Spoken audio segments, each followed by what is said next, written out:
नागपूर शहरातील तहसील पोलीस ठाण्याच्या हद्दीत असलेल्या मेयो रुग्णालयाच्या बाजूला चंद्रलोक बिल्डिंग परिसरात एक खळबळजनक घटना समोर आली आहे। 1 जून रोजी एका गॅरेज मालकाने खाण्यासाठी आणि दारू पिण्यासाठी पैसे देण्यास नकार दिला असता आरोपी मोहम्मद रियाज याने गॅरेज मालकाच्या 2 मुलांवर चाकूने जीवघेणा हल्ला केला। या हल्ल्यात दोन्ही मुले गंभीर जखमी झाली असून त्यांच्यावर उपचार सुरू आहेत। मिळालेल्या माहितीनुसार चंद्रलोक बिल्डिंग येथील एका गॅरेजचे मालक आपल्या दुकानात काम करत असताना आरोपी मोहम्मद रियाज तेथे आला। त्याने मालकाकडे खाण्यासाठी व दारू खरेदी करण्यासाठी पैशांची मागणी केली। गॅरेज मालकाने पैसे देण्यास स्पष्ट नकार दिला असता आरोपीने त्यांना अश्लील भाषेत शिवीगाळ करण्यास सुरुवात केली।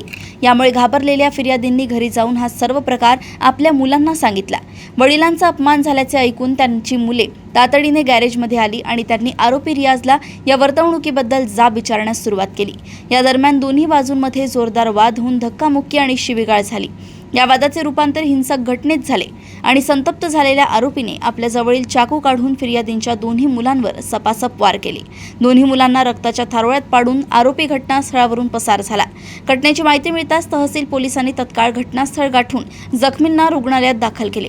फिर्यादींच्या तक्रारीवरून गुन्हा दाखल करत पोलिसांनी तपासाची चक्रे वेगाने फिरवली आणि फरार आरोपी मोहम्मद रियाज याला अवघ्या 3 तासांच्या आत शोधून काढून त्याच्या मुसक्या आवळल्या आहेत। तहसील पोलीस ठाण्याच्या हद्दीमध्ये काल दुपारी म्हणजेच 1 तारखेला दुपारी 3 वाजण्याच्या सुमारास चंद्रलोक बिल्डिंग मेयो हॉस्पिटलच्या बाजूला जे फिर्यादी आहेत त्यांच्या वडिलांचं एक छोटं गॅरेज आहे की ज्याच्यामध्ये ते गाडीचा 4 व्हीलरचा गाडीचा दरवाजा रिपेअर करतात। काल ते त्या ठिकाणी असताना यातील आरोपी जो आहे मोहम्मद रियाज म्हणून हा त्या ठिकाणी आला आणि त्यांनी खाण्यासाठी आणि दारूसाठी पैसे मागितले होते आणि ते पैसे त्यांनी देण्यासाठी त्यांनी नकार दिला असता त्यांनी धमकी आणि शिवीगाळी केली।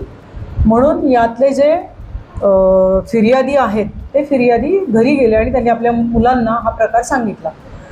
तर त्यातले जे मुलगा आहे जो दोन्ही मुलं आहेत तर ते मुलं त्या ठिकाणी आली आणि आल्यानंतर पुन्हा आरोपी जे आहेत ते त्या ठिकाणी आले आणि त्यांना शिवीगाळी केली, त्यांच्यात बाचाबाची झाली आणि त्याच्यामध्ये त्यांनी फिर्यादी आणि फिर्यादीच्या भावाला चाकूने त्याच्यावर हल्ला केला आणि त्या ठिकाणून ते पसार झाले।